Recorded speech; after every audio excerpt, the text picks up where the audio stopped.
他點嘅？嗯，초지 남다. 시야도 니 싶었지. 저여를 라, 니 타면 저여를. 今日咧 세상 내 배배 就 다. 係 아, 주주는 講거 좋다. 阿底峽捐者傳記嘅第四日，나는 시 就 개론 係 교회 最後一日。 신이야. 준비도 좀 남아. 先咧 나는 시 就 대대. 問候 더 집에 담아. 上 함제를 團嘅 아마 仁波切 공업사에 선주시하니. 香煲組鼓們所有嘅弟子 다 가상 同埋大眾， 메리아 祝大家身體健康。 가상 쉬는 신체네. 아니 조지 토딩이做啦 咁就好似同埋講到咧，阿底峽捐者咧就已經遞晒 조지래야 알 아니 최게 個林 배는 子 손라 사베게 아니 배도 咁 상계게 대바 칸데 주고인 봐 菩提光咧 다드네 就 랑타메게 想 상계게 阿底峽 대바 捐者 칸데 咧講 주고인 봐 다드네 藏地嘅歷史， 저주의 야매 남기 류的算了咪到啊 아니 대바 라랴 亦都 주야 講 里 到 边 咧 류 예배 있네야 아니 다지 到啊萝卜 古代嘅藏王咧係點樣去喺藏地建立佛教，然後之後咧浪達馬亦都係點樣去摧毀佛法嘅咧？再後來咧，自己嘅祖先咧唔顧生命嘅危險咧，咁去重建佛法，有好多有啲邪説嘅人咧，令到佛法咧變得混不堪。所以菩提光咧流住眼淚咁樣去陳述呢啲歷史，亦都懇請咧阿底峽尊者咧，你咧喺藏地咧嚟教授嗰啲因果業報嘅法，而唔係教一啲太過深奧啊或者一啲古怪嘅啲法。然後咧，阿底峽尊者聽到佢就非常之歡喜。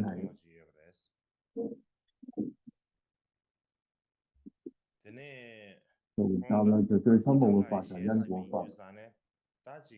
即使咧有啲人咧見到本尊嘅面容咧，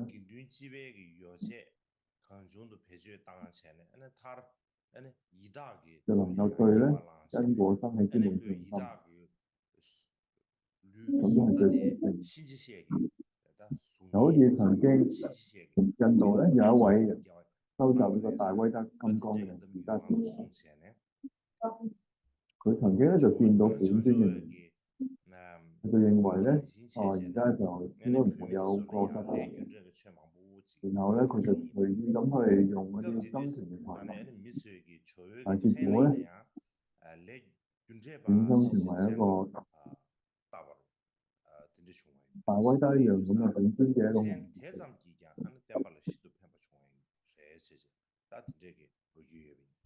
菩提光咧，就深深去領會到尊者呢個教義。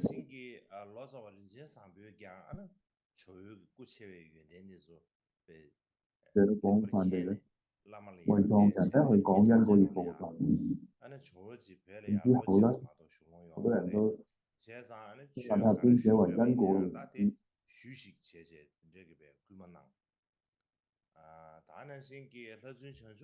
然後咧，阿底峽尊者開始就撰寫呢個菩提道燈論啊。然後有一位譯師咧叫令色仁波咧，佢就認識到阿底峽尊者咧佢好殊勝嘅功德之後咧，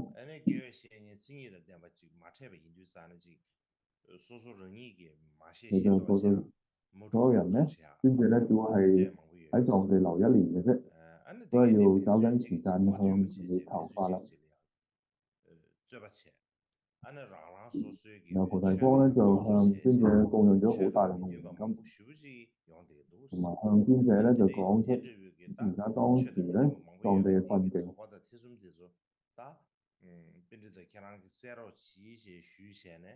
因為咧當時藏人咧對佛法有好多錯誤嘅理解，如果冇一個真正嘅善知識咧，唔知道咧有犯知道嘅時候，就會做咗好多虛妄嘅説法，然後咧做到有好多嘅爭論啊，或者一啲違背佛法嘅事，然後就希望話咧尊者能夠消除呢啲疑惑。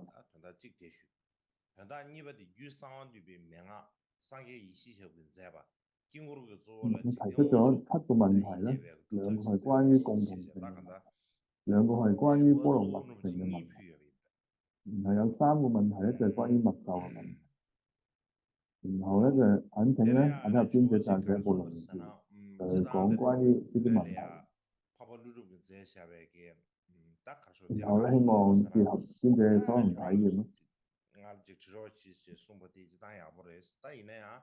然後咧尊者又依據咧就接觸咧所做嘅密集族嘅口訣咧，寫咗一部世間自在為壇城指尊嘅修法儀軌。菩提光咧亦都係提出咗呢兩個要求。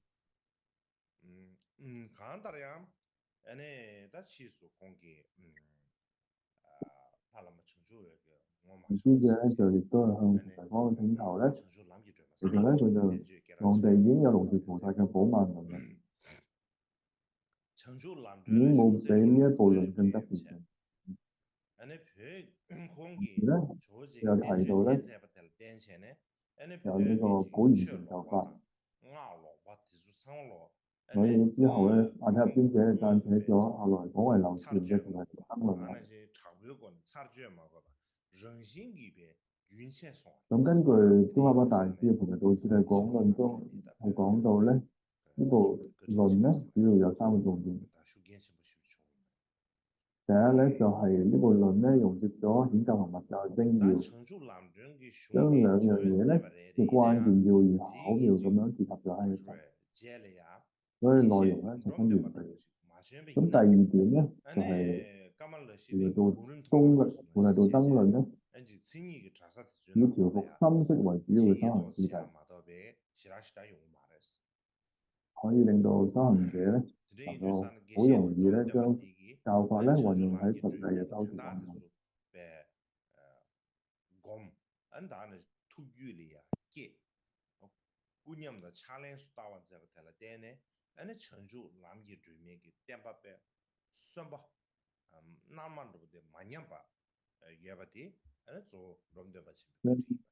尊者咧撰寫咗呢部論之後咧，就因為藏地有好多錯誤嘅教法啦，同密法嘅誤用咧，係因為呢一個關係咧，阿底峽尊者就寫咗呢部論，菩提道燈論咧去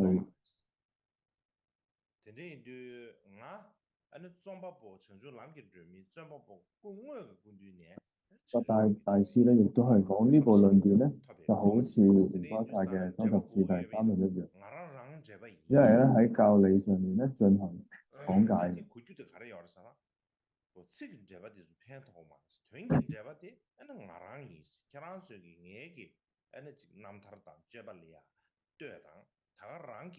所以有一次咧，有人同仲敦巴講咧，如果菩提道燈論咧有一部注釋就好啦。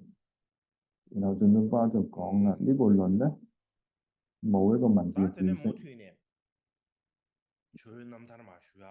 因為我咧就從作者本人咧嗰度得到教法弟子嚟嘅，所以咧我就認為我自己就係注釋啦。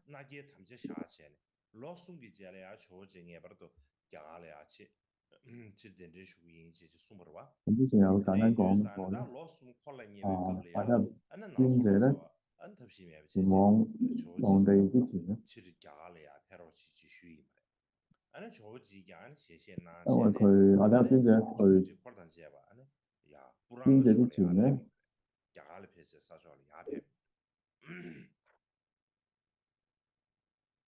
有提到咧，佢只不過去藏地3年嘅啫。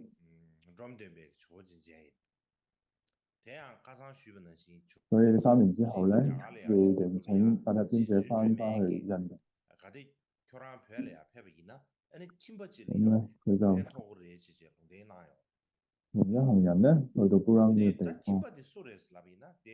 조지 로마 배년라 치슈 좀더 가외 주는 쉬야디咁阿底峽 대야 尊者 조지 未去 뿌라레야 藏地之前咧，喺印度嘅時候咧，就已經向 아니 조지 그뒤에는 道母去講過有受記咧。 아니 롱데인데 그뒤에는 도진쇠데 도진쇠데 야르데네야 咁咧又提到咧，亦都道母受記當中咧，如果尊者去藏地嘅話咧，有一位在家人咧係特別有幫助嘅。咁呢位人係邊個咧？其實就係阿底峽尊者最有名嘅弟子仲敦巴。咁好多歷史文獻都有記載到咧，仲敦巴第一次見到尊者嘅情況。咁呢個時咧就尊者到達布朗嘅時候就發生啦。因為尊者咧一直咧記住道母嘅受記，一路上面咧都冇見到有一啲特別嘅在家人，所以咧心裏邊咧有啲遺憾。但係到布朗呢個地方嘅時候咧，道母又一次受記啦，有位大居士就會到啦。然後咧，阿底峽尊者每日咧就喺期待呢位居士嚟啦，咁就喺度諗啦，究竟仲敦巴喺邊度咧？佢喺康區嘅時候咧，阿底峽呢位仲敦巴大師咧就喺康區已經聽過阿底峽尊者嘅名聲，然後咧從康區嘅地方咧逐步咧就走近嘅地方，就嚟到布林啦。然後佢咧就到達咗阿底峽尊者寢室附近。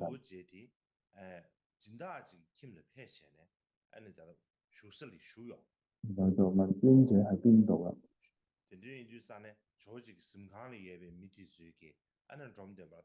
因為尊者咧受邀請咧，同一啲師子嘅邀請去到出邊，而家就未翻嚟。然後咧尊者咧就喺寢室同仲敦巴講啦。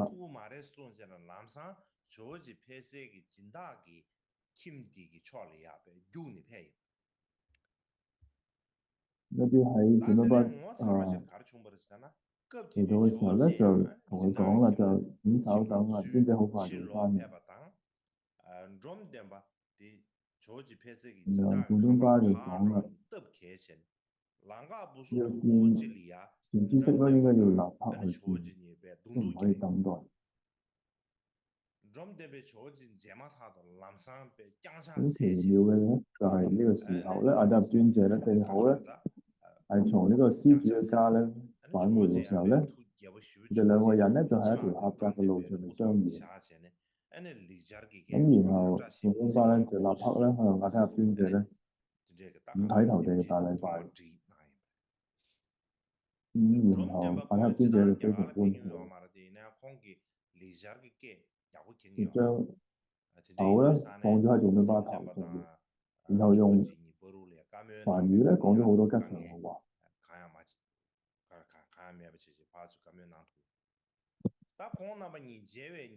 好似阿底峽尊者當年見到金剛大師一樣。咁由於咧仲敦巴亦都係精通梵語，所以佢哋交談啊溝通完全冇問題。咁喺相見嘅嗰日嘅晚咧，阿底峽尊者同仲敦巴就住喺同一個房間。因為喺戒律上面嚟講咧，規定在家人同出家人咧就唔可以同住喺同一個地方嘅。但係因為阿底峽尊者咧係從大眾道出家，就按照咧大眾道嘅規矩咧，只要喺佢嘅床之間咧，中間放一條鏈咧，其實可以。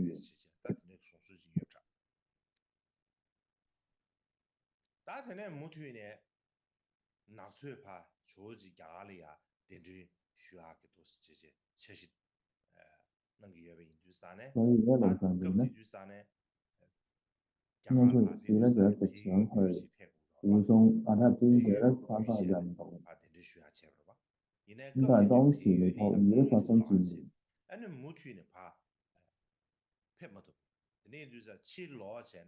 所以咧就冇辦法前行，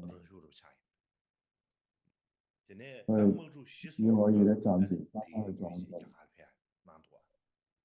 就打算咧等待呢個戰爭平息之後再起程。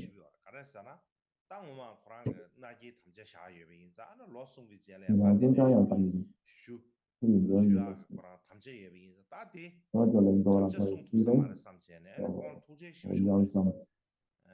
打啲咧啊，你坐這個咁接送啊，邊者咧但叫他身邊小就安慰買嚟，卡嚟佢，啥啦？但叫他嘅別墅買這把你買嚟，唔會擔別心。墅前邊呢啊，那當呢個地唔係你過了一冇盡力，問題冇用嘅，而係你盡因為力啦。這個叫他身邊嘅小買嚟，當我這個但係只係無廿所願啦。里呀，那當卡的全部的，一個就提起把故鄉呢，我哋這個來咧可以送錢呢，呢做這寫一個封信咧本地的把老上去廿到把票的印度，你住一個講明咧你實際住之下情況。一個雞蛋，當然是空嘅，你別人所以咧，這邊我哋承受編者兩種嘅寫咗封差別太大，當然是寫去卡些講些些如嚴何重，要見你廿真啊見來把面咧不難。嘅情況。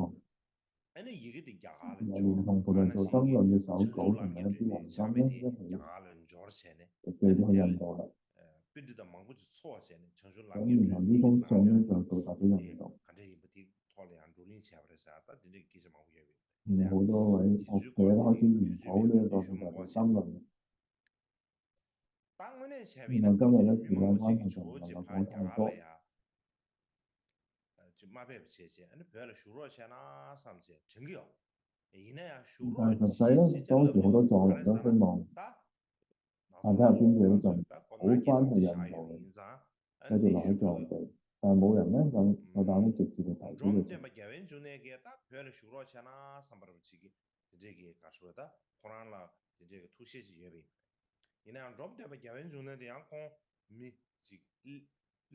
然後當然咧，大弟子仲敦巴亦都有咁嘅心願，但係佢亦都唔想直接開口去請求下睇下邊者留低。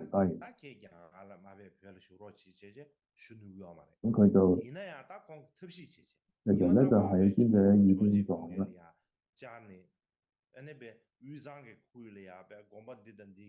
中藏地區咧有幾多間寺院，有幾多個僧眾。所以邊者聽到咧非常歡喜。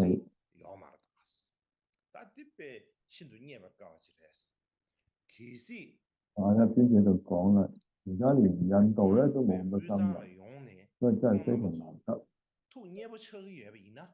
如果我去到中藏咧，如果令到佢哋歡喜，我會去考慮去中藏。因為咧，我今生已經立下一個誓願，要遵從僧眾嘅指示。然後用呢個大師就知道咗消息之後咧，然後就寄咗封信去惠藏地區。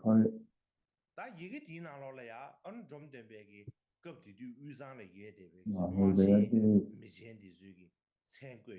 大官貴人啦，同埋啲高官大德，咁勸請咧，佢哋迎請或者係邊者咧講惠藏。然後咧，仲敦巴咧就寄咗啲封信去惠藏。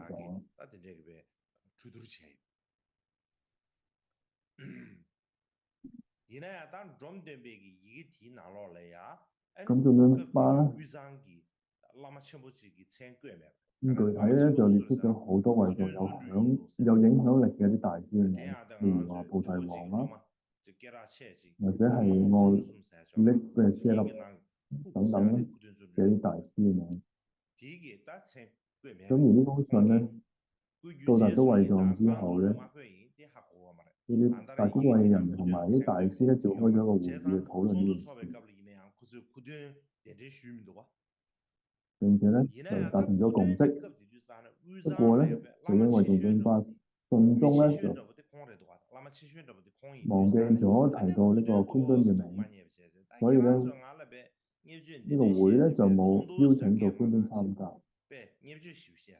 所以咧，昆敦咧就對呢件事就有啲唔開心。佢心諗咧，你哋既然咁樣去輕視我咧，咁我就先去迎請邊者啦。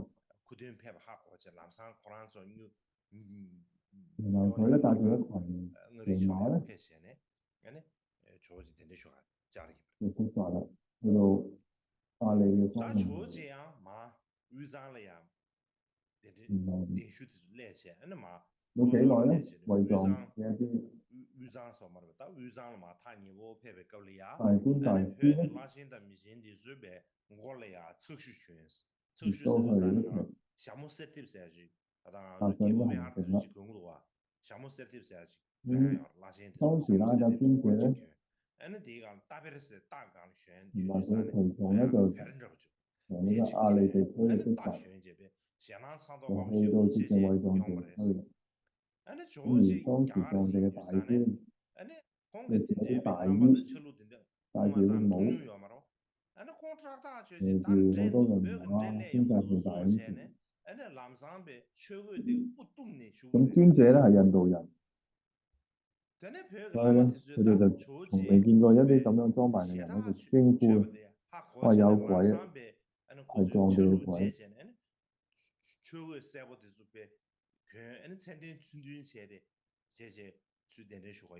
咁咧，隨即咧用一啲法衣咧蓋住佢頭，然後咧，然後庫敦咧佢嘅隨從咧就見到編者好驚，然後就立即咧就換上咗啲黃色嘅法衣嚟認證，然後阿底峽尊者咧先至安心。呢個時候咧，阿底峽尊者係帶住一個愉悅嘅微笑咧，就向佢哋回禮啦。而且講咧，藏地嘅僧人嘅生活條件同埋衣著咧，比起印度咧好好多。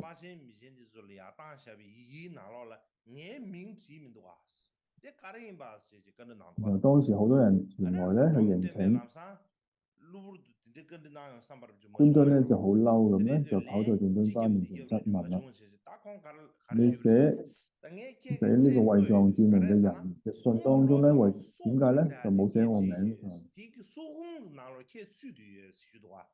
然後電敦巴咧就突如其來有咁嘅質問咧，一時咧就唔知點樣反應。亦都講咧，就話啦，我有寫到你個名啦，呢個那魯譯師等中嘅呢個等咧係你嚟嘅嘛。咁然後呢啲咧就聽到呢句話就更加嬲啦，就大聲講就我好似呢個咁嘅大人物咧，就點可以放個等字就可以代表咧？咁從呢個時候咧，官津咧就對仲敦巴咧就有好多不滿。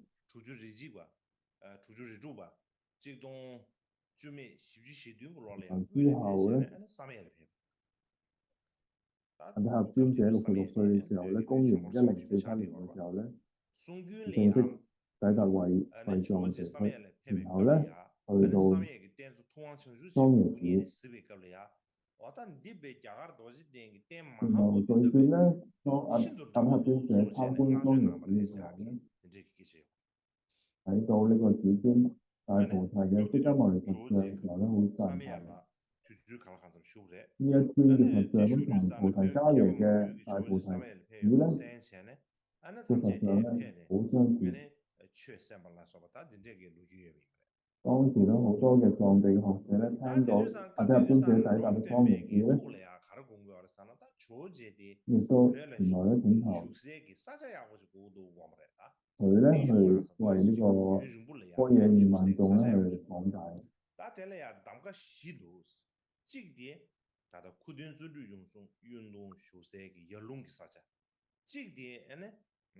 然後咧佢就去諗啦，就希望啦，阿底峽尊者有個長住嘅地點，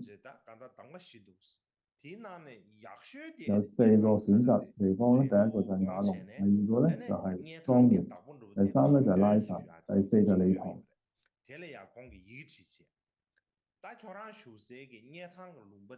然後咧呢個理塘地方咧有位叫做唐敦嘅大師，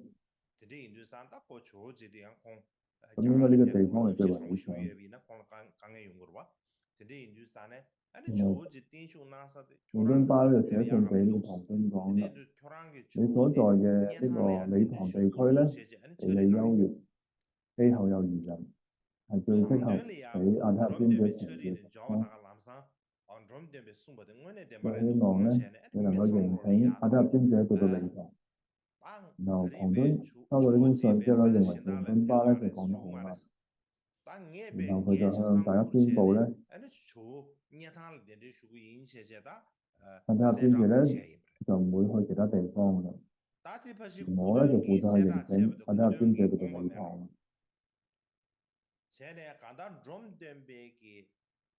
然後咧，庫敦咧就知道呢件事之後咧，倫敦巴就冇諗到，所以庫敦咧就私下咁樣同阿塔尊者講啦。如果好似倫敦巴或者唐敦啲人咧，要供養你住宿嘅話咧，你就冇機會去利益眾生。所以咧就好似我唐敦呢啲咁有能力嘅人咧，更能夠好好服侍你嘅。而且咧，我住喺雅龍嘅地區，係曾經好多讚普嘅住宅地，地理好優越，山明水秀，你可以喺呢度咧利益好多人。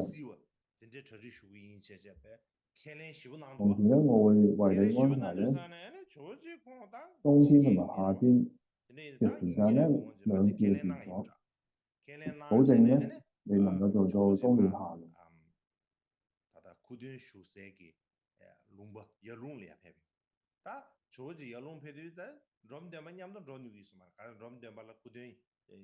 所以咧，佢答應咗，我會去雅龍嘅。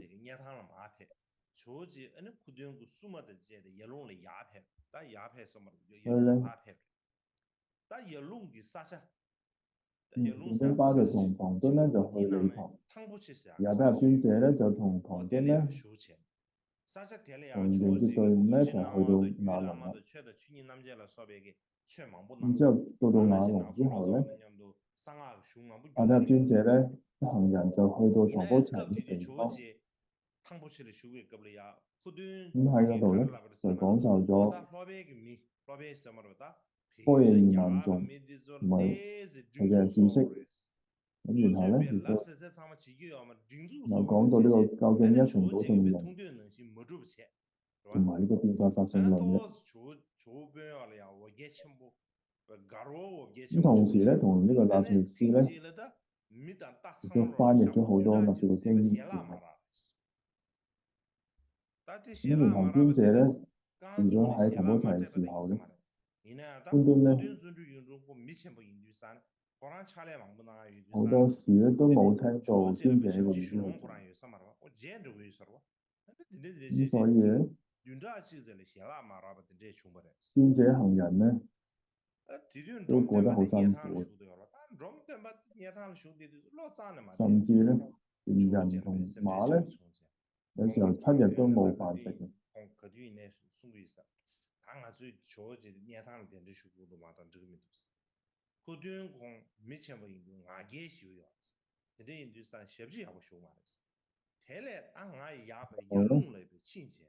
當倫敦巴住咗理塘嘅時候咧，一直都好掛住阿塔尊者。咁然後咧就同唐敦講啦，我要迎請阿塔尊者嚟到理塘。般敦咧好傲慢嘅，就唔會好好服侍嘅。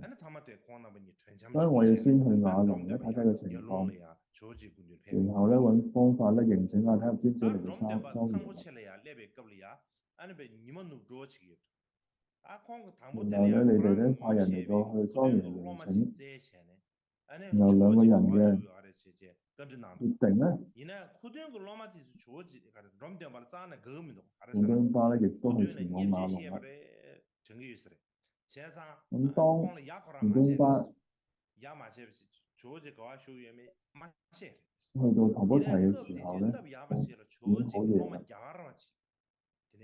咁佢首先咧揾咗一位認識庫敦嘅弟子，去問到阿塔尊者嘅住處咧，咁昆頓嘅弟子咧，亦都對佢不理不睬，話俾佢聽阿塔尊者嘅住處。咁呢個時候有一位印度籍嘅弟子咧，佢一見到聖品巴非常歡喜，咁將佢咧就帶到去呢個尊者嘅住處。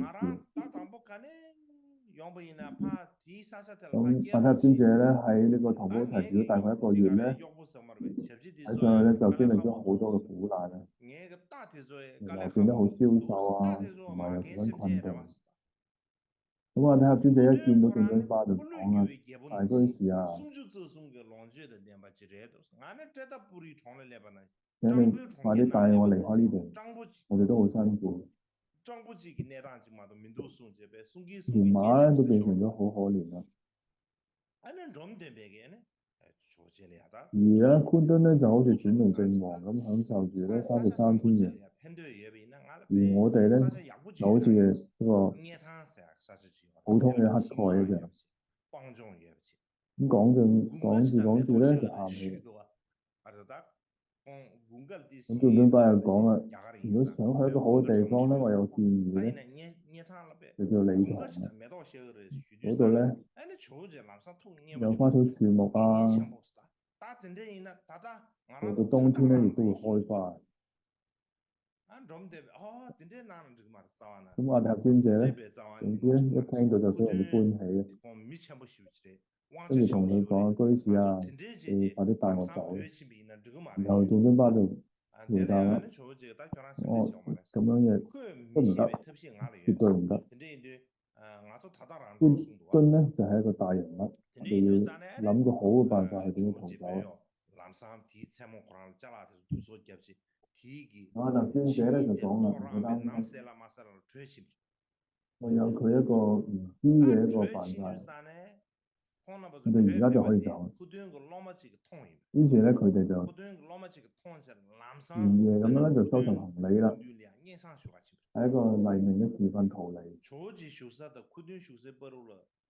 咁佢哋咧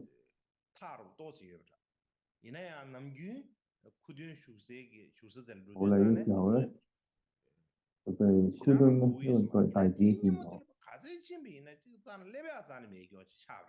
然後咧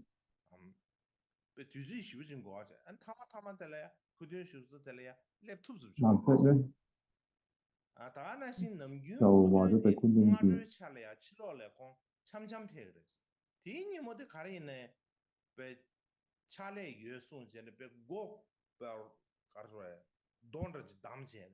因為通常咧，昆頓咧就會出去外邊咧散步，但係咧嗰日好反常咧，佢冇出現。總之咧，佢就閂咗門。咁有人咧想去稟告俾佢聽，但係咧有啲人咧就好焦急咁樣去敲門，同佢講啦：你點解會閂住門咧？話俾佢聽啦，聖品巴已經將阿塔尊者帶走啦。咁昆頓咧就聽咧就好驚，就立刻衝出嚟，然後立即咧就準備騎馬，同埋叫好多人咧一齊追住尊者。因為昆頓好有錢嘅，有一隻馬叫做唐立。平時一叫咧，唐立就會立即咧就去到佢面前咯。咁嗰一日咧就有啲異常啦。咁樣昆頓咧去叫咧，嗰隻唐立嘅馬咧點都冇嚟到，冇人可以答啊，即係邊一條嚟啦。咁咧最後好多人咧就費咗好大嘅力咧，先至可以捉出自己隻馬。然後咧最後先至可以騎住隻馬咧去追阿塔尊者。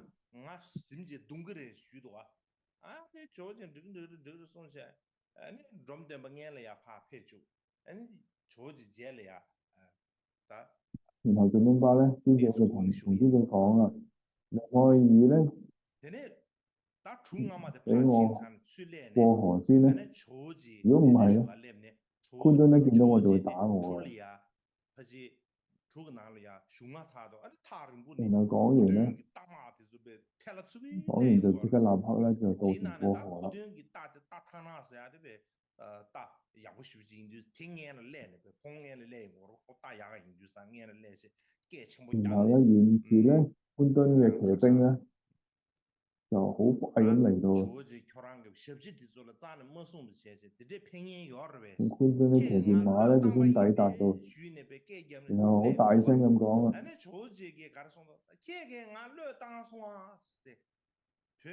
點解唔話俾我哋聽你就要離開？你要拋棄我嗎？然後阿塔尊者就回答啦：我冇拋棄你。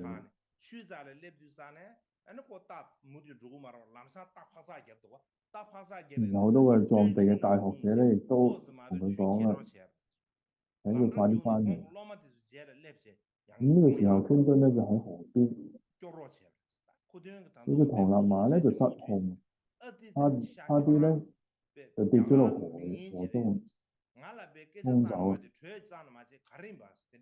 咁路邊嘅人咧就跑過嚟，然後咧佢嘅弟子咧就將佢救起。然後官津就繼續講啦：阿塔尊者，你係一個唔知恩嘅印度人啦。我哋好好講唔得咩咁啊？然後阿塔尊者就恐頭啦：大學者啊，唔好咁講啊！咁然後咧，官津咧就知道咧，冇辦法啦，就講。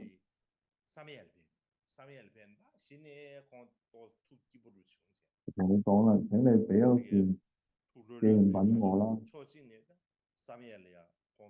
然後阿塔尊者咧將佢嘅法帽咧就拋向河邊俾官津啦。然後官津咧就得到一頂法帽。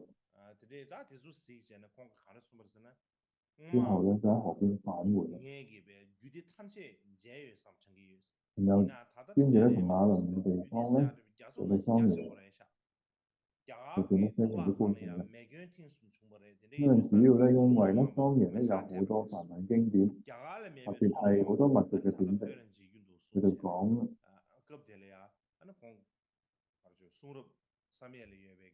以前咧，我以為我已經見過所有密續經典，但係咧睇嚟就並不如此，因為逐步咧其實確實咧係好大，好似大海般嘅浩瀚啊！因為印度史咧曾經有3次發生火災啊，好多經典咧就因為咁咧而燒毀喺大火當中。好多經典咧喺印度咧已經失傳啦，但係咧就喺呢度仲竟然見到呢啲嘅經典。然後喺桑野嘅期間咧，佢又研習咗好多經典。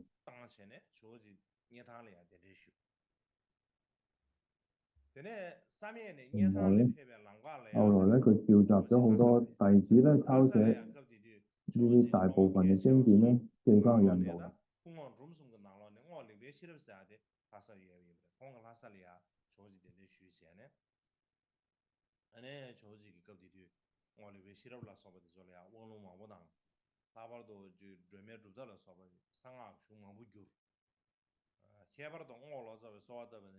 然後咧，佢哋從桑野都去理塘啦，因為佢咧嚟到拉薩喺嗰度咧，佢有3個重要弟子之中，其中一位咧叫做柯力嘅舍立咧，去迎請佢。然後佢去到拉薩期間咧，柯力嘅舍立咧同埋好多人咧就向阿塔尊者咧求受咗好多嘅灌頂同埋虔誠啦。同時咧，佢哋亦都翻譯咗道母、修法等等嘅個典籍，而呢啲咧都係特別係呢位岳律師咧係提醒嘅。咁尊者亦都翻譯咗呢部《中觀心要座》李光源嘅呢個論點。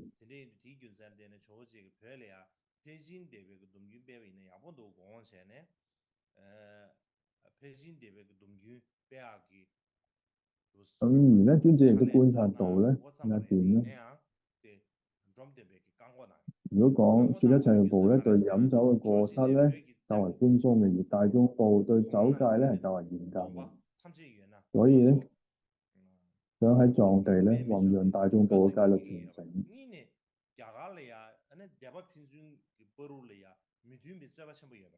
有兩個原因咧令到呢樣嘢就冇辦法實現啦。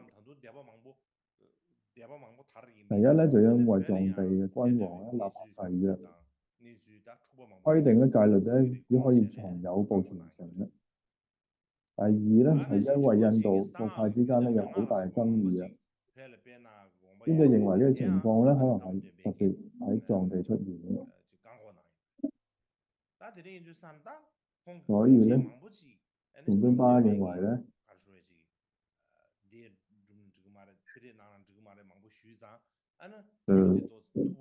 同大家尊者講咧，請求就唔好授予戒律啦，同埋阻止佢。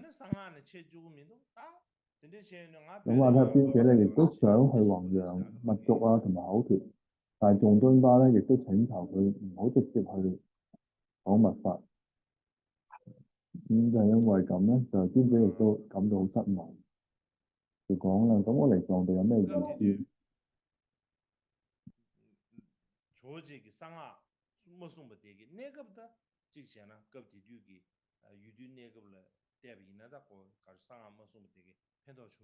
從當時嘅情況嚟講咧，佢唔講密法，可能係啱嘅，但係從長遠嚟講咧，對藏人嚟講係好大嘅損失。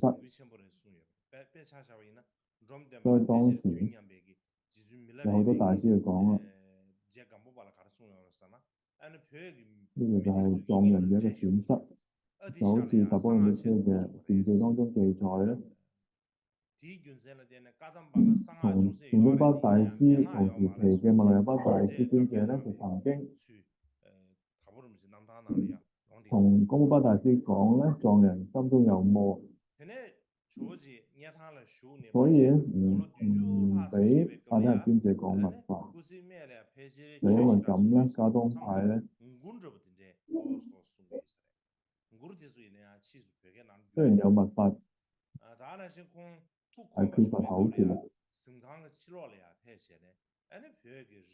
咁帕繃喀尊者嚟到藏地咧，將近差唔多70歲嘅時候嘅晚年咧，已經唔係好再講法啦，只係偶爾咧會唱動一啲道歌，然後啲道歌咧翻譯成藏語。我哋行下時間咧，有陣時就會喺坎德附近散步咧，同埋觀賞藏地嘅啲山水花草嘅。特別讚歎藏地嘅清潔嘅水。咁所以咧，藏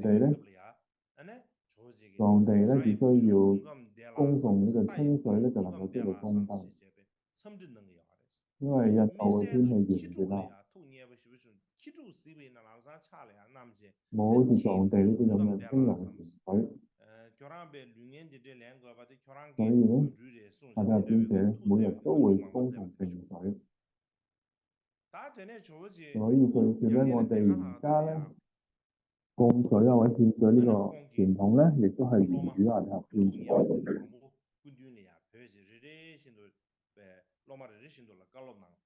每次見到受苦動物嘅時候咧，就會問啊，會好嗎？特別咧就中意小狗。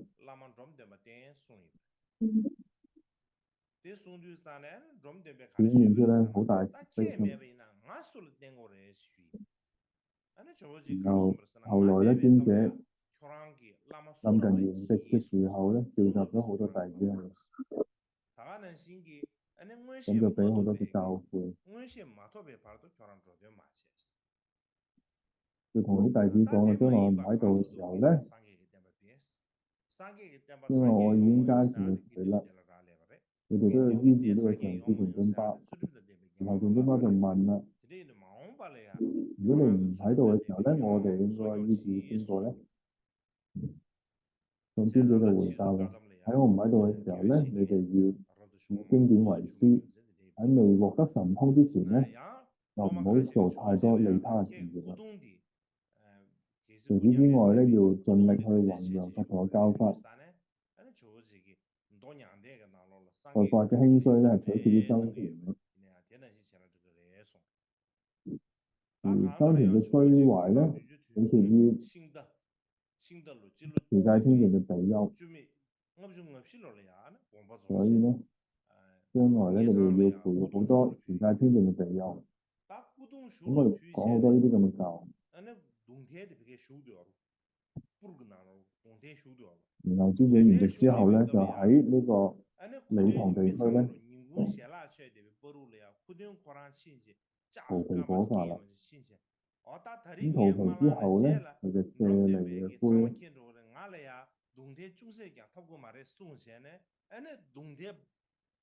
留低。咁當寬敦好多人喺度用齋嘅時候咧，拿住一個鐵盒就講啦，攞住鐵盒嘅時候咧，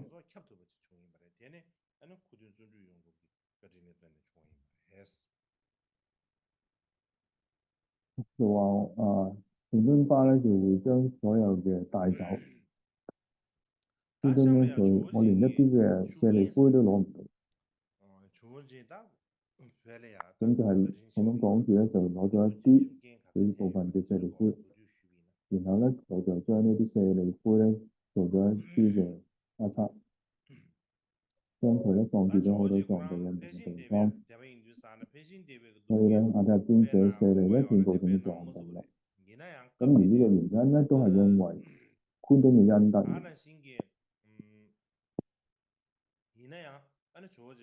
之前有提到啦，阿底峽尊者咧係想弘揚大眾部嘅傳承，因為呢個傳統咧對戒律咧有較為開放嘅態度。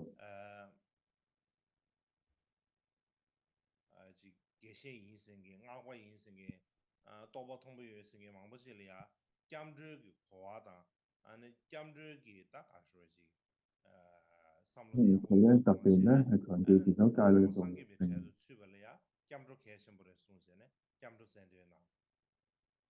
因為咧可以令到咧西藏各大教派咧都以出家僧團作為核心嘅傳承嘅。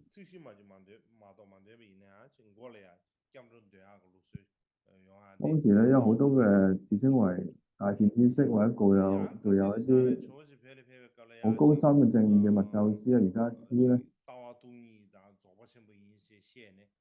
但係咧就連阿底峽尊者指出佢哋咧皈依嘅理念啊、理解啊都唔係好清楚，所以兩啲人咧好難講話係佛教徒啊，甚至。所以咧，阿底峽尊者咧好強調要講皈依嘅重要性，就因為咁嘅緣故咧，藏地咧形成咗呢一種咁嘅修行傳統。所以咧，一定要由呢個從修皈依開始。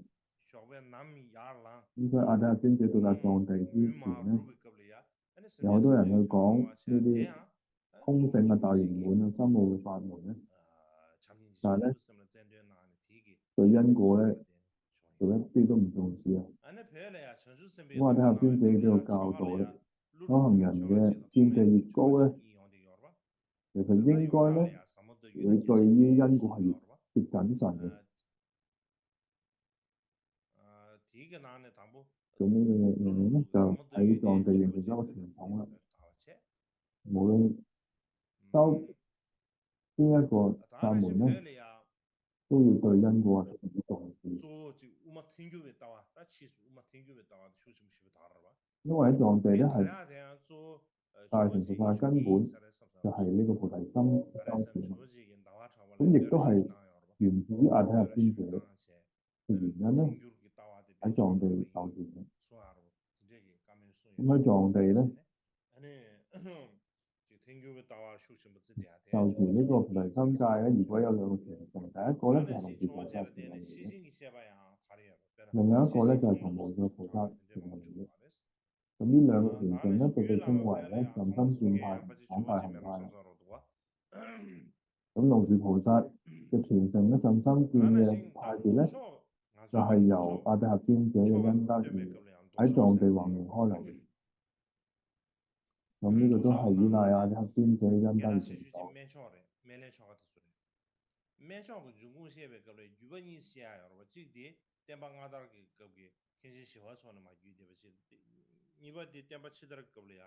咁亦都有好多唔同嘅傳承啦。咁亦都有一個譬如講話顯成嘅儀軌當中咧，喺藏地嚟講傳播得最廣泛就係藥師佛嘅儀軌。講到藥師佛儀軌嘅來源咧，亦都有兩個傳，其中一個咧就係前弘期由寂護大師咧傳落嚟嘅，另外一個咧就後弘期由阿底峽尊者傳落嚟。咁據呢個嘉賓親美大師咧，亦都講到啦，好早以前咧，寺院就已經用呢個藥師佛嘅儀軌為主要嘅誦持儀軌啦。咁呢個都係因為咧，依靠阿底峽尊者嘅貢獻而嚟，所以唔單止啦。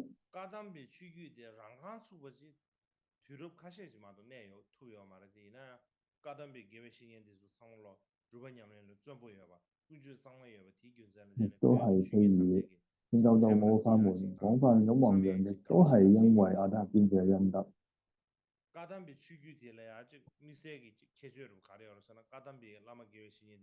所以阿底峽尊者喺藏地最大嘅貢獻咧，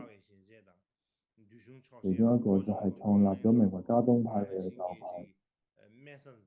咁雖然呢個教派咧，只係維持咗幾個世紀，但係佢哋嘅善心啊、清淨嘅行為而聞名嘅，所以咧受到藏地各個教派嘅尊重。咁呢個教派有咩唔同咧？加東派上師咧，終其一生都係修持菩提心、慈悲心，愛他勝過愛自己，知足少欲，修心、知受，安住卑下，只係為咗來世而着想嘅啫。每一個法咧都係佛法嘅精髓。喺加東派嘅上師當中咧，屋嚟嘅舍立咧，亦都創建咗桑普寺。咁呢個成為咗藏地一個教法嘅源頭。然後有位叫做扎拉瓦嘅弟子咧，嘟嘟嚕嘟話創建咗立松寺啦。後來咧，亦都編撰咗金珠語同埋丹珠語，對成個藏地咧恩德咧非常之大啦。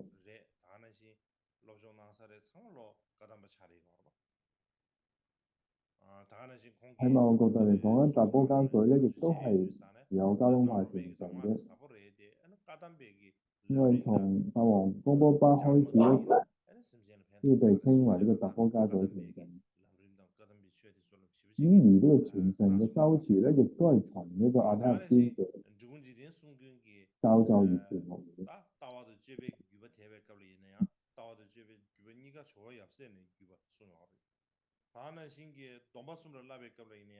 譬如話宗家舉咧，佢哋嘅傳承咧，亦都係源自於加東派嘅傳承嘅。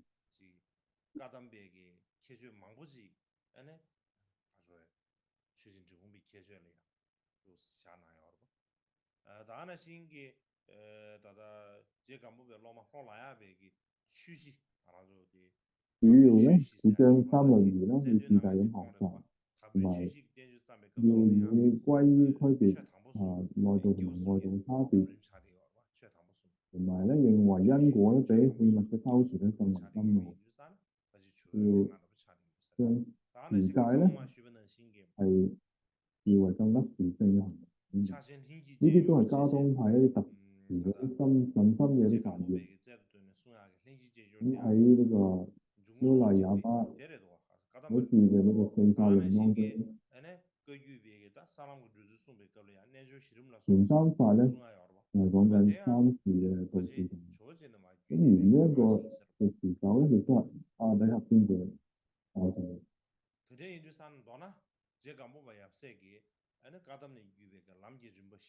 咁所以咧，貢波瓦父子咧，佢哋嘅師承咧，都係以道次第為基礎嘅。咁再加上咧，尊者馬哈巴修持結果嘅方便度咧，咁呢個就係所謂加當大印遇水合流咧，因為加當派同大手印兩個傳承嘅合流啊。後來咧，到去至尊宗喀巴大師咧，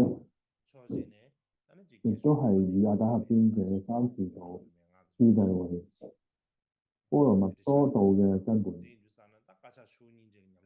而密咒咧，三嘢咧就係嚟自於時聖嘅馬爾巴大師嘅講述。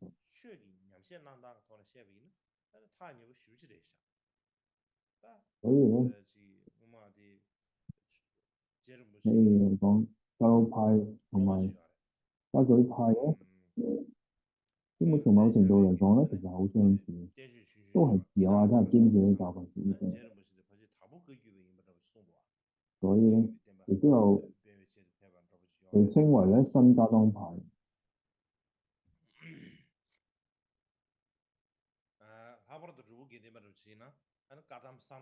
亦都有講啦，宗喀巴大師咧，亦都有講係呢個加當派傳嘅。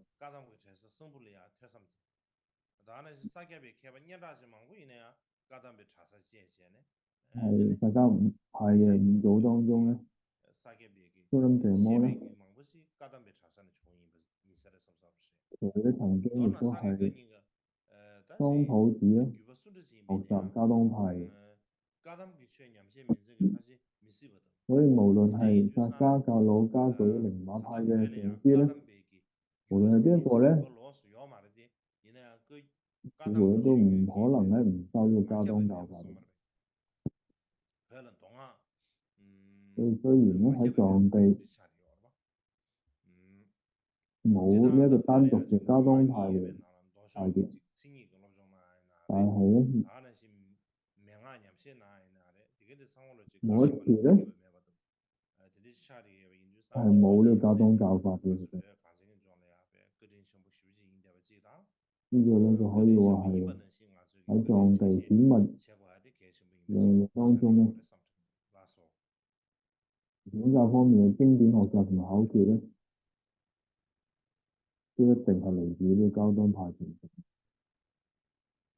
所以我哋要了解阿底峽尊者父子嘅恩德咧，係非常重要嘅。所以好，今日就講到呢一度。